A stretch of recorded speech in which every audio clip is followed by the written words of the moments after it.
प्यारे विद्यार्थियों, साथियों, आज हम बात करेंगे संयुक्त राज्य अमेरिका की कांग्रेस की समिति व्यवस्था अर्थात अमेरिका में कमेटी सिस्टम समिति व्यवस्था के क्या कार्य हैं, इसका क्या महत्व है, इसके क्या प्रकार हैं और इसमें क्या दोष या कमियां हैं। आज हम इन बातों के ऊपर चर्चा करेंगे जो कि प्रत्येक प्रकार की प्रतियोगिता परीक्षा में किसी न किसी रूप में 1 या 2 प्रश्न निश्चित रूप से पूछे जाते हैं। तो सर्वप्रथम मेरे प्राणों से प्यारे विद्यार्थियों, आप हमारे YouTube चैनल को सब्सक्राइब अवश्य कीजिएगा, जिससे प्रतिदिन जो हम लेक्चर अपलोड करते हैं उसकी जानकारी आपको प्राप्त हो सके। आशा करता हूँ आपने सब्सक्राइब कर दिया होगा। Thank you very much. America Congress की समिति व्यवस्था, इसके कार्य, महत्व, प्रकार और दोष, ये 4 बातें आज हम ले रहे हैं, जिसको कि मैंने 3 भागों में विभाजित किया है। पहला पार्ट में हम लेंगे समितियों का कार्य और महत्व, दूसरे में लेंगे समितियों के प्रकार और तीसरे में लेंगे समिति व्यवस्था में क्या कमियां हैं या क्या दोष हैं या इसकी क्या आलोचनाएं की जाती हैं। मेरे प्यारे विद्यार्थियों, वास्तव में आधुनिक समय में राज्य का स्वरूप परिवर्तित हो गया है। प्राचीन समय का जो राज्य था, मैं पूरी दुनिया के संदर्भ में ये बात कह रहा हूं, केवल अमेरिका की बात नहीं है। प्राचीन समय में जो राज्य का स्वरूप था, उस राज्य को पुलिस राज्य या डंडे वाला राज्य कहा जाता था। क्या कहा मैंने? प्राचीन समय में जो राज्य था वो पुलिस राज्य कहलाता था या डंडे वाला राज्य कहलाता था। इसका मतलब ये है कि प्राचीन समय में जो राज्य था, उस राज्य के द्वारा केवल व्यक्ति के जीवन और उसकी उसकी संपत्ति की सुरक्षा से संबंधित कार्य किया जाता था। परंतु आधुनिक समय में राज्य का स्वरूप परिवर्तित हो गया। आधुनिक समय में राज्य केवल पुलिस राज्य नहीं है, बल्कि आधुनिक समय में राज्य का स्वरूप बदल गया है और आधुनिक समय का राज्य कल्याणकारी राज्य कहलाता है। क्या कहलाता है? लोक कल्याणकारी राज्य कहलाता है। प्राचीन समय का राज्य पुलिस राज्य था, आधुनिक समय का राज्य लोक कल्याणकारी राज्य कहलाता है। मतलब आधुनिक समय में राज्य केवल व्यक्ति के जीवन और संपत्ति की सुरक्षा ही नहीं करता है, इसी के साथ में वास्तविक रूप में व्यक्ति के जन्म से लेकर मृत्यु तक के सभी कार्य किसी न किसी रूप में राज्य के द्वारा किए जाते हैं। अर्थात जन कल्याण से संबंधित कार्य भी वर्तमान समय में राज्य के द्वारा किए जाते हैं। तो इसका भावार्थ क्या हुआ? इसका भावार्थ ये हुआ कि प्राचीन समय में राज्य के कार्यों की संख्या बहुत कम थी और आधुनिक समय में राज्य के कार्यों की संख्या बहुत ज़्यादा हो गई है। ऐसी स्थिति में जब राज्य के द्वारा बहुत ज़्यादा कार्य किए जाते हैं तो निश्चित रूप से कानून की संख्या भी बढ़ेगी। अर्थात कानून निर्माण का कार्य बढ़ेगा और कानून निर्माण का कार्य बढ़ेगा तो कानून निर्माण में जटिलता भी होगी, कठिनता भी होगी। इसका मतलब आधुनिक समय में वास्तविक रूप में कानून निर्माण का कार्य बढ़ गया है और कानून निर्माण में जटिलता बढ़ गई है। ये दोनों ही बातें बढ़ जाने के कारण पूरी दुनिया में सभी देशों की राज्य व्यवस्थाओं में किसी न किसी रूप में समिति व्यवस्था को अपनाया गया है। क्यों? क्योंकि व्यवस्थापिका के जो सदस्य होते हैं, चाहे भारत हो, ब्रिटेन हो, अमेरिका हो, स्विट्जरलैंड हो, जापान हो, ऑस्ट्रेलिया हो, कनाडा हो, दुनिया का कोई भी देश क्यों ना हो, वास्तव में व्यवस्थापिका के जो सदस्य होते हैं, जिन्हें की राजनीति विज्ञान की शब्दावली में विधायक कहा जाता है, वैसे देश विशेष में अलग अलग नाम दिया जाता है। जैसे हमारे भारत में संसद के सदस्य को सांसद कहा जाता है, ब्रिटेन में जाएंगे तो वास्तविक रूप में जो लॉर्ड सभा है, दूसरा सदन है जो संसद का, वहाँ उसके सदस्यों को पीयर कहा जाता है। संयुक्त राज्य अमेरिका में जाएंगे तो वहाँ का दूसरा सदन सीनेट है, सीनेट के सदस्यों को सीनेटर कहा जाता है। अलग अलग नाम दिया गया है। लेकिन जब हम राजनीति विज्ञान की भाषा में बात करते हैं तो व्यवस्थापिका के सदस्यों को आप विधायक कहेंगे। तो वास्तव में जो व्यवस्थापिका के सदस्य होते हैं, पूरी दुनिया की बात बोल रहा हूँ मैं, जो विधायक होते हैं भाई, ये वास्तविक रूप में विधि विशेषज्ञ नहीं होते हैं, ये साधारण व्यक्ति होते हैं। ऐसी स्थिति में ये कानूनों के ऊपर गहराई से, गंभीरता से विचार विमर्श, वाद विवाद नहीं कर सकते। इसलिए पूरी दुनिया में किसी न किसी रूप में समितियों की व्यवस्था की जाती है, समितियां गठित की जाती हैं, जिससे कि विषय विशेष से संबंधित जो विधेयक होता है, जो कानून का प्रारूप होता है, उसे उस समिति के पास में भेज दिया जाता है, जिससे कि उस समिति में उस विषय पर, जिस विषय पर कानून बनाया जाना है, उस विषय पर गंभीरता से विचार विमर्श किया जाता है। क्यों? क्योंकि समिति में विषय विशेषज्ञ होते हैं। इसलिए पूरी दुनिया में वास्तविक रूप में व्यवस्थापिका के सदस्य विधेयकों के बारे में गंभीरता से विचार विमर्श नहीं कर सकते। क्यों? क्योंकि उन्हें कानून की गहराई का ज्ञान नहीं होता है। इसलिए इनके ऊपर गंभीरता से विचार विमर्श हो, इसी कारण समितियों की व्यवस्था की जाती है, जिसे कि समिति व्यवस्था, कमेटी सिस्टम कहा जाता है। आशा करता हूँ यहाँ तक आप ये बात समझ गए होंगे। मतलब सभी देशों में किसी न किसी रूप में समितियों की व्यवस्था अवश्य की जाती है। कैसे? जैसे हम विधि निर्माण की प्रक्रिया की बात करेंगे, भी कानूनों का निर्माण किस प्रक्रिया से होता है, तो मोटे रूप में कह दिया जाता है कि भाई इसके 5 चरण होते हैं। मैं बता रहा हूँ, ये बात समझना है आपको कि 3 तो वाचन होते हैं, सभी देशों में 3 वाचन होते हैं, प्रथम वाचन, द्वितीय वाचन, तृतीय वाचन। अब ये वाचन क्या होते हैं, इसकी क्या प्रक्रिया है, मैं इसके लिए अलग से वीडियो अपलोड करूंगा, ये ध्यान रखना है। मैं तो यहाँ पर एक एग्जाम्पल दे रहा हूँ। 3 वाचन हो गए।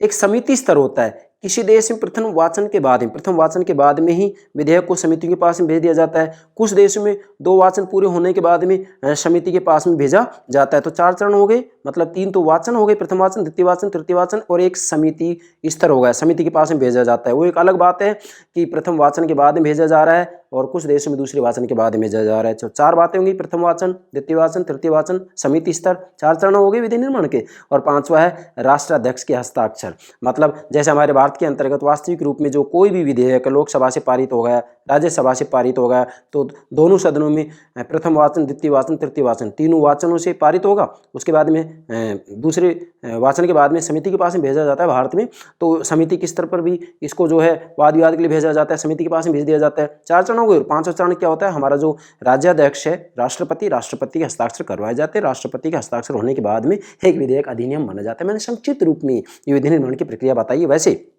संयुक्त राज्य अमेरिका में विधि निर्माण की क्या प्रक्रिया है, इसके लिए मैं अलग से वीडियो अपलोड करूंगा। आज तो हम समिति व्यवस्था के कार्य, महत्व, प्रकार और इसकी दोष, कमियां, आलोचना की बात कर रहे हैं। तो ये पृष्ठभूमि तैयार होगी। मैं आशा करता हूँ मेरी पढ़ने से प्यारे विद्यार्थी यहाँ तक समझ गए होंगे। ठीक है, अब आगे बढ़िएगा। यहाँ मैंने महत्वपूर्ण बातें जितनी भी हैं सारी नोट कर दी हैं, आप अपने नोट्स बनाइएगा।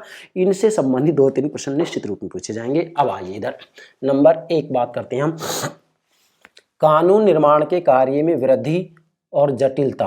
क्या कि आधुनिक समय में कानून निर्माण के कार्य में बहुत ज़्यादा वृद्धि हो गई है और इसी के साथ में कानून निर्माण का कार्य बहुत जटिल भी हो गया। तो ये दोनों कठिनाइयां दूर करने के लिए पूरी दुनिया के सभी देशों में किसी न किसी रूप में समिति प्रणाली को अपनाया गया है। मतलब समिति व्यवस्था को अपनाया गया है। समितियां किसी न किसी रूप में गठित की जाती हैं। इसलिए मैंने यहाँ पर लिखा है कानून निर्माण के कार्य में वृद्धि और जटिलता बराबर समिति प्रणाली। मतलब कानून निर्माण के कार्य में वृद्धि और जटिलता होने के कारण सभी देशों में किसी न किसी रूप में समितियों की व्यवस्था की जाती है। मतलब समिति प्रणाली को अपनाया जाता है। क्यों? क्योंकि विशेषकर संयुक्त राज्य अमेरिका ये बहुत महत्वपूर्ण है। अमेरिका में बहुत ज़्यादा महत्वपूर्ण है ये समितियाँ। क्यों? क्योंकि संयुक्त राज्य अमेरिका में प्रत्येक सत्र में लगभग 10 से 15 हजार विधेयक व्यवस्थापिका में प्रस्तुत किए जाते हैं। व्यवस्थापिका मतलब कांग्रेस मतलब 2 सदन। 2 सदन कौन कौन से हो गए? प्रतिनिधि सदन और सीनेट।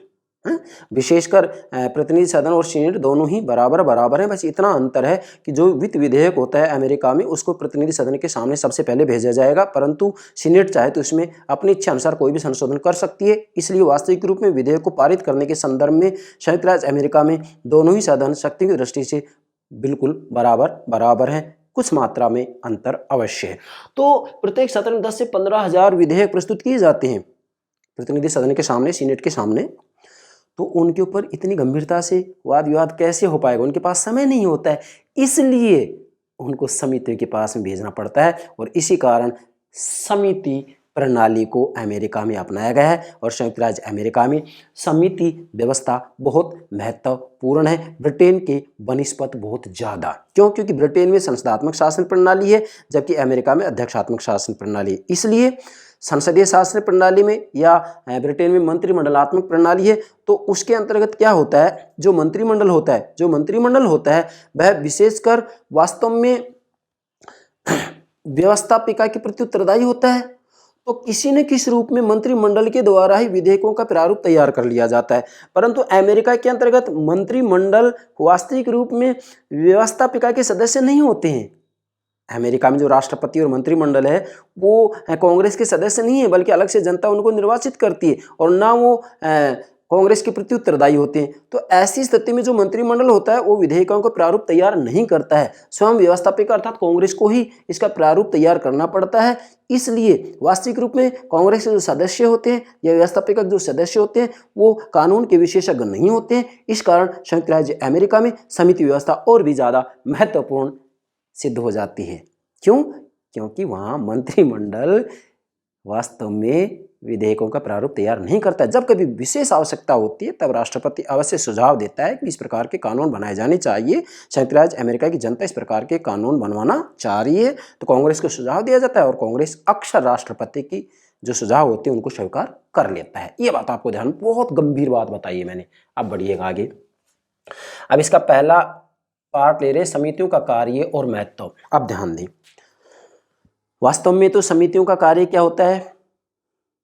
विधि निर्माण में व्यवस्थापिका की सहायता करना, विधि निर्माण के क्षेत्र में प्रत्येक विषय पर गंभीरता से वाद विवाद करना, चिंतन मनन करना। एक प्रकार से समितियों के द्वारा कानूनों के अंतर्गत बाल की खाल निकालने का कार्य किया जाता है। मैं अपने शब्दों में कहूँ तो इसको समझ गए होंगे, मैं ज़्यादा व्याख्यान नहीं दूंगा क्योंकि बहुत लंबी वीडियो बन जाएगी। फिर आगे बढ़ते हैं। अब देखिएगा, मैंने यहाँ पहली बात लिखी है, अमेरिका में इनका अधिक महत्व है। अर्थात संयुक्त राज्य अमेरिका में जब हम अन्य देशों की समिति व्यवस्था से तुलना करते हैं तो अमेरिका में इनका ज़्यादा महत्व है। क्यों महत्व है? क्योंकि यहाँ पर अध्यक्षात्मक शासन प्रणाली को अपनाया गया है। इसलिए यहाँ अमेरिका में वास्तव में राष्ट्रपति और मंत्रिमंडल विधेयकों का प्रारूप तैयार नहीं करता है, जबकि संसदीय शासन प्रणाली में वास्तव में मंत्रिमंडल विधेयकों का प्रारूप तैयार कर लेता है।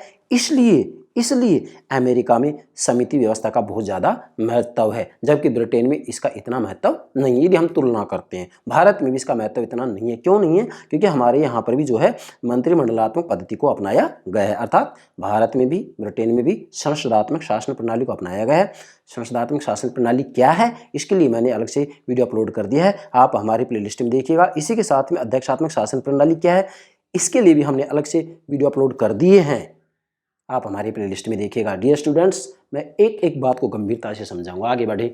दूसरी बात ले रहे हैं, इसमें अमेरिका में विधेयक के प्रारूप और सिद्धांत पर विचार किया जाता है। अर्थात वास्तविक रूप में संयुक्त राज्य अमेरिका में जो ये समितियां होती हैं, जो समिति व्यवस्था है या समिति प्रणाली है, वो केवल विधेयकों के प्रारूप पर ही विचार नहीं करती हैं, बल्कि वास्तविक रूप में विधेयकों के सिद्धांत के ऊपर भी विचार करती हैं। अर्थात प्रारूप और सिद्धांत दोनों के ऊपर ही समितियां विचार करती हैं। क्यों?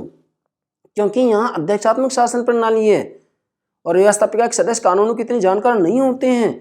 यहाँ पर मंत्रिमंडल विधेयकों के प्रारूप तैयार नहीं करती है, इसलिए समितियाँ वास्तविक रूप में यहाँ अर्थात अमेरिका में प्रारूप और सिद्धांत दोनों के ऊपर विचार करती हैं। यह बात आपको विशेष ध्यान रखनी है। अगली बात, अब यहाँ जो ये समितियाँ होती हैं, समितियाँ इतनी महत्वपूर्ण होती हैं कि यदि ये चाहें तो किसी भी विधेयक को समाप्त कर सकती हैं, मतलब उसको अधिनियम बनने ही नहीं देंगी। इतनी ज़्यादा शक्तिशाली। क्यों? क्योंकि कोई भी विधेयक यदि समितियों को पसंद नहीं है तो उस विधेयक को वो वहीं पर रोक लेती हैं और वह विधेयक अधिनियम बनने से रुक जाता है, मतलब वह विधेयक समाप्त हो जाता है। कितनी महत्वपूर्ण बात है, ये बात आपको ध्यान में रखनी है। और इसी बात को ध्यान में रखते हुए विधेयक को कबूतर के दरबे में डाल देना कहते हैं। क्या? कबूतर के दरबे में डाल देना, मतलब वास्तविक रूप में जब कोई विधेयक समितियों को पसंद नहीं होता है तो उसको वहीं रोक लेती हैं, और वहीं रोकना, उसको समाप्त करना ही कबूतर के दरबे में उसको डाल देना कहलाता है। मतलब एक प्रकार से उसको कचरे में डाल दिया। ठीक है, आगे बढ़े। अब एग्जाम पूछा जा सकता है कि विधेयक को कबूतर के दरबे में डाल देना, यह है वास्तविक रूप में निम्न में से किस देश के संदर्भ में कहा जाता है? तो किसके बारे में कहा जाता है? संयुक्त राज्य अमेरिका के बारे में। अगली बात, एक विद्वान हैं एस.ई. फाइनर। भाई एस.ई. फाइनर ने इन समितियों के बारे में कहा है, क्या कहा है? कि इन्हें सदन की वास्तविक विधानसभाएं कहा है। क्या? इन्हें सदन की वास्तविक विधानसभाएं कहा है। किसको? समितियों को।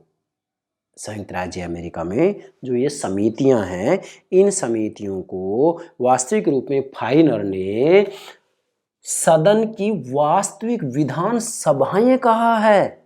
किसने कहा है?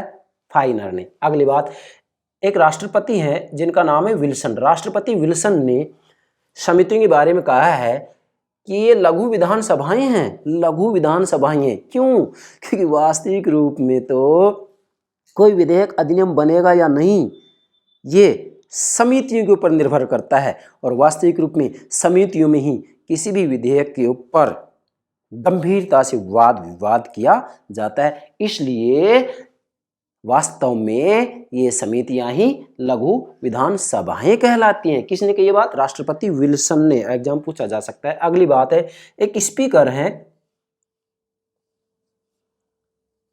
जिसका नाम है रीड। स्पीकर रीड ने कहा है कि ये सदन की आंख, कान, हाथ और अधिकांशतया उसका मस्तिष्क होती हैं। स्पीकर रीड क्या कह रहे हैं कि जो समितियां हैं, ये समितियां क्या हैं? ये सदन की, ये सदन की, सदन मतलब जो कांग्रेस है वहां की जो व्यवस्थापिका में दो सदन होते हैं, प्रतिनिधि सदन और सीनेट। तो इन दोनों के बारे में कहा जा रहा है।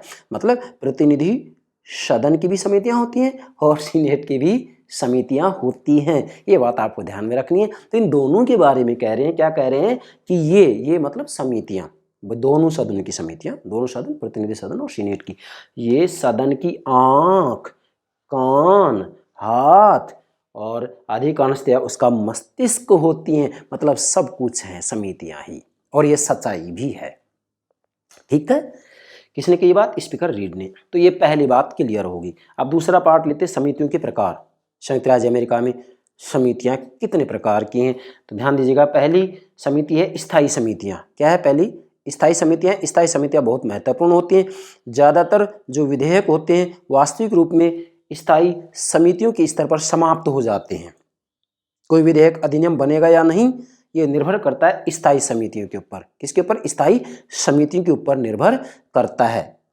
इसके बाद में वास्तविक रूप में प्रारंभ में लगभग जब संविधान का निर्माण किया गया था उस समय वास्तव में प्रतिनिधि सदन की केवल 5 स्थायी समितियां थी, जबकि सीनेट की कोई स्थायी समिति नहीं थी। लेकिन 1948 में विधायिका का पुनर्गठन अधिनियम पारित किया गया और इसमें वास्तविक रूप में स्थायी समितियों की संख्या 19 निश्चित की गई। कितनी? 19। एग्जाम पूछा जा सकता है। 19 निश्चित की गई। और इससे पहले यदि हम देखते हैं तो वास्तविक रूप में, मतलब 1948 से पहले वास्तविक रूप में स्थायी समितियों की संख्या 61 थी। ये भी आप नोट कर सकते हैं। कितनी थी? 61। लेकिन 1948 में कितनी कर दी गई? केवल 19। ठीक है। इसके बाद में 1911 से निर्माण, मतलब जो ये स्थायी समितियां हैं इनका निर्माण सभा के द्वारा ही किया जाता है। प्रतिनिधि सभा के द्वारा ही किया जाता है, सीनेट के द्वारा ही किया जाता है। प्रतिनिधि सभा की स्थायी समितियों की संख्या, आप ध्यान दें यहाँ इनकी संख्या क्या होगी?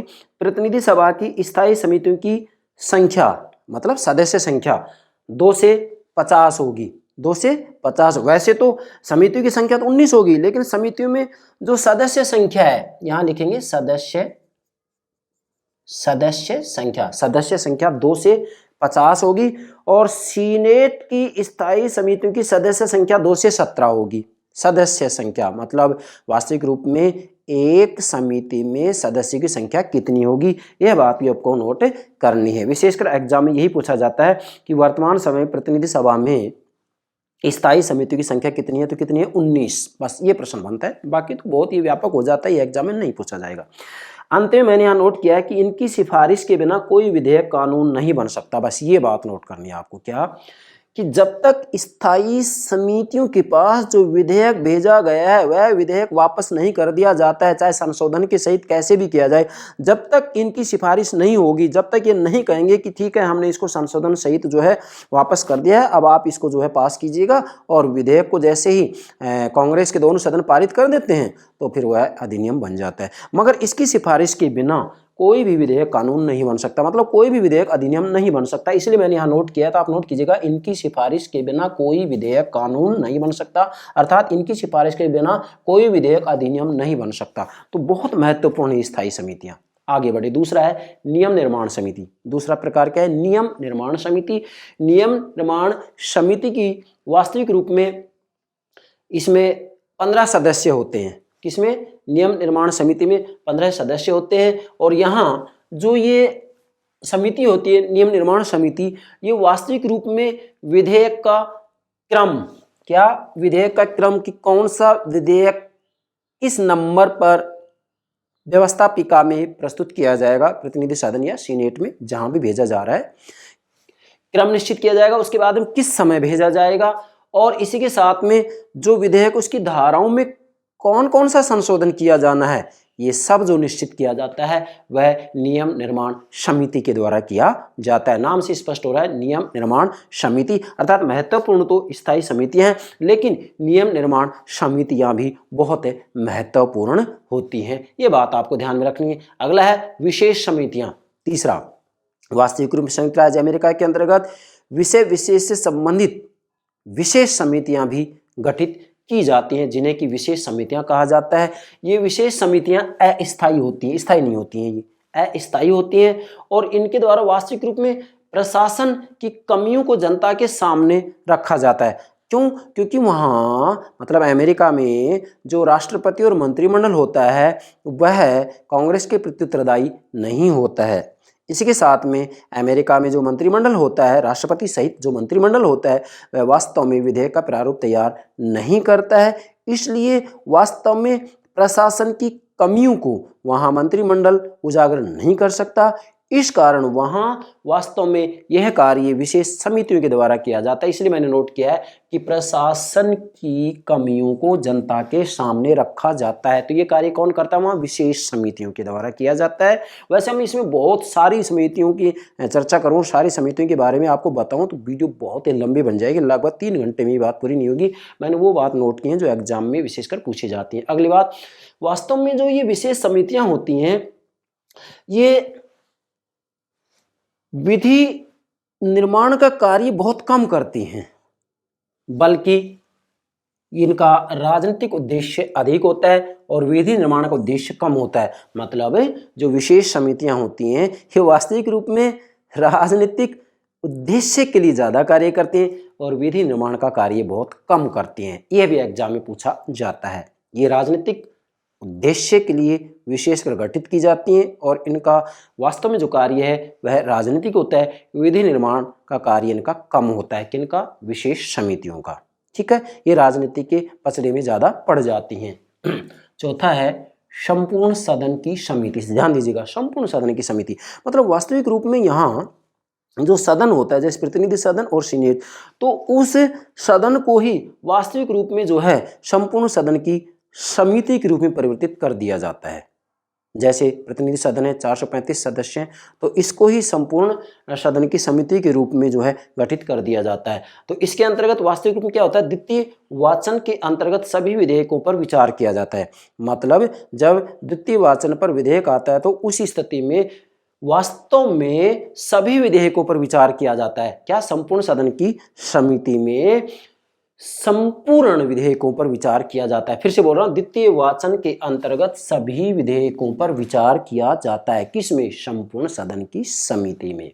और ब्रिटेन में केवल वित्त विधेयक पर विचार किया जाता है, अर्थात संयुक्त राज्य अमेरिका में तो चाहे कोई भी विधेयक क्यों ना हो, सभी विधेयकों के ऊपर संपूर्ण सदन की समिति में विचार किया जाता है, परंतु ब्रिटेन में केवल वित्त विधेयक पर ही विचार किया जाता है। मतलब ब्रिटेन में संपूर्ण सदन की जो समिति होती है उसमें केवल वित्त विधेयक पर ही विचार किया जाता है, अन्य विधेयकों पर विचार नहीं किया जाता है। जबकि अमेरिका में सभी प्रकार के विधेयकों, क्या कर रहा हूं, सभी प्रकार के विधेयकों पर संपूर्ण सदन की समिति में विचार किया जाता है। तुलना कीजिएगा, जबकि ब्रिटेन में केवल वित्त विधेयक पर ही संपूर्ण सदन की समिति में विचार किया जाता है। तुलना कीजिएगा अमेरिका और ब्रिटेन के, एग्जाम पूछ लिया जाता है।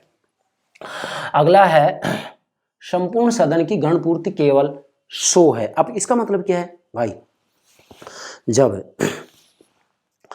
प्रतिनिधि सदन और सीनेट में कोई भी कार्य करना है तो प्रतिनिधि सदन और सीनेट की जो गणपूर्ति है उसका बहुमत है, मतलब उसका बहुमत होना चाहिए। बहुमत का मतलब जैसे 435 सदस्य प्रतिनिधि सदन के, तो प्रतिनिधि सदन का बहुमत इसका आधा कितना हो गया? 218। 218 सदस्य होने ही चाहिए, 218 सदस्य होने ही चाहिए, मतलब उसका बहुमत होना चाहिए। जबकि संपूर्ण सदन की समिति के लिए गणपूर्ति मतलब कोरम जो होता है कि इतने सदस्य उपस्थित होंगे तो ही कार्य प्रारंभ होगा, अन्यथा कार्य प्रारंभ नहीं होगा। तो इसके लिए वास्तव में संपूर्ण सदन की जो गणपूर्ति केवल 100 है कि 100 सदस्य उपस्थित हो गए तो कार्य प्रारंभ हो जाएगा। ये बात आपको ध्यान में रखनी है, एग्जाम पूछ ली जाती है। अगला है 5वां सम्मेलन समिति, बहुत महत्वपूर्ण, एग्जाम पूछ ली जाती है। सम्मेलन समितियां जो गठित की जाती है किस लिए की जाती हैं? ध्यान दें, कभी कभी क्या होता है अमेरिका में कि दोनों सदनों में, दोनों सदन का मतलब भाई अमेरिका में द्विसदनीय व्यवस्थापिका है, तो 2 सदन मतलब प्रतिनिधि सदन और सीनेट, प्रतिनिधि सदन और सीनेट। कभी कभी अमेरिका में किसी विधेयक पर प्रतिनिधि सदन और सीनेट में विवाद हो जाता है, आपसी सहमति नहीं हो पाती है, तो ऐसी स्थिति में उस विधेयक को सम्मेलन समिति के पास में भेजा जाता है और उस सम्मेलन समिति में 3 सदस्य प्रतिनिधि सभा के होते हैं, 3 सदस्य सीनेट के होते हैं, और इसके बाद में ये 6 के 6 सदस्य उसके ऊपर विचार विमर्श करते हैं, उसकी गंभीरता में जाते हैं, एक एक शब्द के ऊपर विचार किया जाता है। परंतु यहाँ ये बात सत्य है कि सीनेट प्रभावशाली होती है और सीनेट अपनी बात मनवा लेती है। परंतु आपको ये ध्यान रखना है कि जब किसी विधेयक पर, अमेरिका में जब किसी विधेयक पर दोनों सदनों में मतभेद हो जाता है तो ऐसी स्थिति में उसे अमेरिका के अंतर्गत सम्मेलन समिति के पास में भेजा जाता है उस विधेयक को, और वहाँ पर दोनों सदनों के 3-3 सदस्य होते हैं और उसके बाद में जो है उसके ऊपर विचार विमर्श करते हैं। मगर सीनेट के 3 सदस्य बहुत ज़्यादा प्रभावशाली होती हैं, इसलिए प्रतिनिधि सदन से अपनी बात मनवा ली जाती है। छठा है संयुक्त समितियाँ, ज्वाइंट कमेटी। संयुक्त समितियां विशेष उद्देश्य के लिए गठित की जाती है, विशेष उद्देश्य के लिए गठित की जाती है।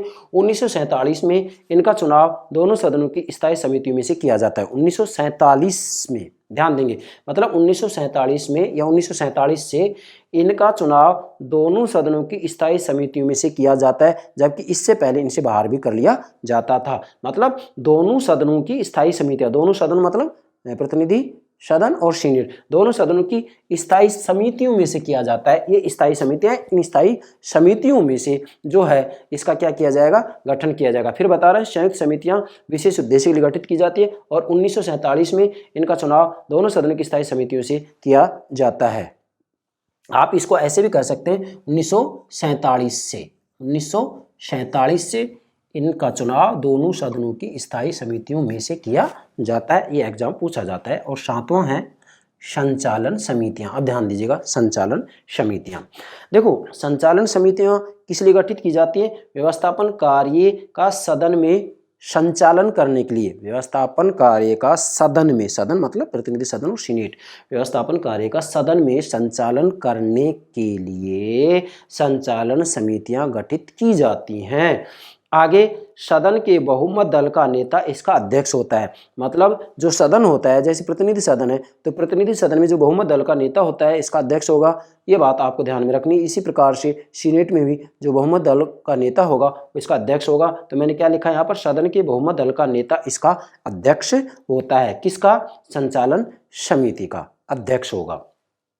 अब यहाँ विशेष बात नोट करनी है कि ब्रिटेन में नहीं है ये, मतलब संचालन समितियां ब्रिटेन में नहीं है। क्यों? क्योंकि मंत्रिमंडल द्वारा ही वास्तव में व्यवस्थापन कार्य का संचालन कर लिया जाता है। क्यों? क्योंकि ब्रिटेन में मंत्रिमंडलात्मक पद्धति अपनाई गई है, संसदीय शासन प्रणाली अपनाई गई है, जबकि अमेरिका में अध्यक्षात्मक शासन प्रणाली अपनाई गई है। इसलिए ब्रिटेन में संचालन समितियां गठित नहीं की जाती हैं, जबकि अमेरिका में संचालन समितियां गठित की जाती हैं, क्योंकि यहाँ अध्यक्षात्मक शासन प्रणाली को अपनाया गया है। इसलिए यहाँ राष्ट्रपति और मंत्रिमंडल वास्तविक रूप में विधेयक का प्रारूप तैयार नहीं करते हैं, जबकि संसदात्मक शासन प्रणाली में या मंत्रिमंडलीय पद्धति के अंतर्गत, जैसा कि ब्रिटेन और भारत में वास्तविक रूप में जो व्यवस्थापन कार्य का संचालन होता है वह किसके द्वारा कर लिया जाता है? किसके द्वारा किया जाता है? इसके द्वारा, संचालन समिति के द्वारा।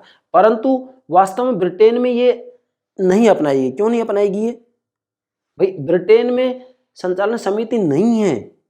फिर से कह रहा हूँ, समझे आप इसको, मैं आपको हो सकता है भ्रमित हो रहे हैं, तो ध्यान दें। संचालन समिति व्यवस्थापन कार्य का संचालन, क्या व्यवस्थापन कार्य का सदन में संचालन हो, इसके लिए अमेरिका में संचालन समिति गठित की गई है और सदन के बहुमत दल का नेता इसका अध्यक्ष होता है। यहाँ तक क्लियर होगा। परंतु ब्रिटेन में ये नहीं है। क्यों नहीं है? कि ब्रिटेन में और भारत में क्या है, मंत्रिमंडलात्मक पद्धति है, अर्थात मंत्रिमंडल के द्वारा ही वास्तव में व्यवस्थापन कार्य का संचालन कर दिया जाता है, विधेयक का प्रारूप तैयार कर लिया जाता है।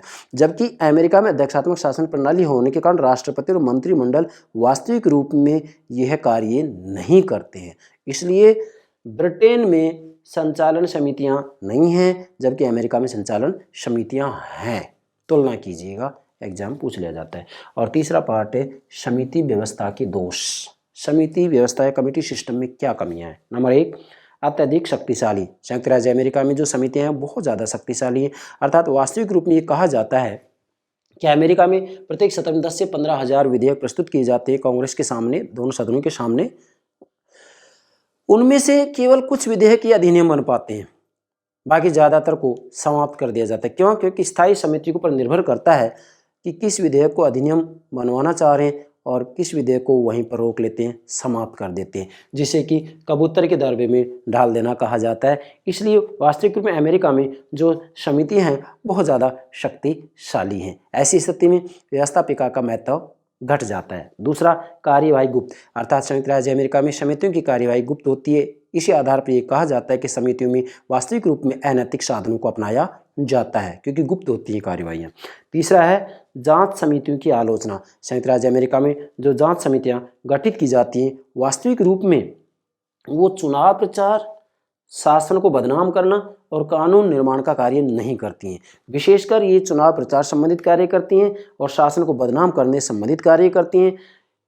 विधि निर्माण या कानून निर्माण से संबंधित कार्य समितियों के द्वारा नहीं किया जाता है। यह आरोप भी संयुक्त राज्य अमेरिका की समितियों के ऊपर लगाया जाता है। तो ये अमेरिका की समिति व्यवस्था के दोष हो गए। क्या क्या? पहला है अत्यधिक शक्तिशाली है, ये बात सत्य है। अमेरिका की जो समितियां बहुत ज़्यादा शक्तिशाली, विशेषकर स्थायी समितियां। दूसरा है इनकी कार्यवाही गुप्त होती है, इसलिए अनैतिक साधनों को अपनाया जाता है। और तीसरा है जांच समितियों की आलोचना की जाती है, क्योंकि जो जांच समितियां होती हैं ये विधि निर्माण का कार्य नहीं करती हैं, बल्कि चुनाव प्रचार का कार्य करती हैं और शासन को बदनाम कार्य का करती हैं। क्या कर रहा हूँ? शासन को बदनाम करने का कार्य करती है। फिर से बोल रहा हूँ, जांच समितियों की आलोचना इस आधार पर की जाती है कि जो जांच समितियां होती हैं ना, वो चुनाव प्रचार का कार्य करने में मशगूल रहती हैं, शासन को बदनाम करने में लगी रहती हैं, जबकि इनका जो मूल कार्य है विधि निर्माण, इनका जो मूल कार्य वो विधि निर्माण है। विधि निर्माण में सहयोग देना है, कानून के एक एक शब्द की खोज करना है, छानबीन करना है, उसके ऊपर विचार विमर्श करना है। परंतु जो जांच समितियां वो ये काम नहीं करती हैं, कानून निर्माण का कार्य नहीं करती हैं। उल्टा ये चुनाव प्रचार का और शासन को बदनाम करने का कार्य करती हैं, इसलिए जांच समितियों की भी आलोचना की जाती है। ये अमेरिका की समिति व्यवस्था की आलोचना, कमियां या दोष हो गए। ये तीनों बिंदु आप नोट कीजिएगा, आसानी से इसकी कमियों को समझ जाएंगे। तो मेरे प्यारे विद्यार्थियों, ये हो गया संयुक्त राज्य अमेरिका में समिति व्यवस्था का कार्य, महत्व, प्रकार और दोष। आशा करता हूँ समिति व्यवस्था ठीक से समझ में आ गई होगी। Thank you very much. Thank you very much.